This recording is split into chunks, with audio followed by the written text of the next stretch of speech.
I hipa avionit derdha në Shqipëri për t'i bërë surprizë nanës dhe gjyshit. Më kishte marrë shumë malli për nanën dhe gatimet e saj. Po ashtu edhe për gjyshin. Edhe madje në aeroport erdhën 2 kushërinjtë e mi të vegjël për të më pritur. Mezi prisja të vija sërish te shtëpia e ngrohtë e gjyshërve. Ktu është ora 6 e mëngjesit dhe ne morëm taksin për në aeroport.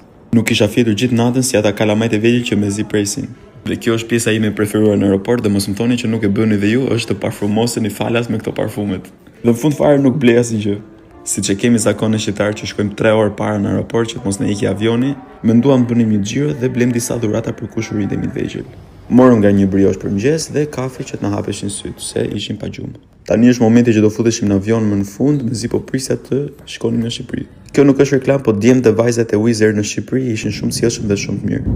Mua se ndilja në avion kishte rënë window seat pra nga dritarja dhe është e preferuara ime se më pëlqen shumë të shikoj nga dritarja. Ktu unë po mendoja se kush kishte ardhur më priste në aeroport dhe më kishin bërë surprizë kishte ardhur kushëriri im I vogël. Direkt pas aeroportit shkuam në tek për të bërë sa pazar të vogla, nuk ja kam idem fare ç'a blem, nuk më duket se s'blem asgjë, po bëm një xhiro. Ndërkohë që të rriturit po merreshin me shopping, unë dhe kushëriri po loznin bashkë. Pastaj shkuam në shtëpi dhe takova kushërinë tim më të vogël dhe ishte rritur shumë ose sa shpejt ikin muajt. Më kishte marrë malli shumë dhe ky është momenti që shkova te shtëpia e gjyshes. Sa hyra brenda gjysha kishte ndezur oxhakun dhe kishte përgatitur gjellën time të preferuar taf kosi.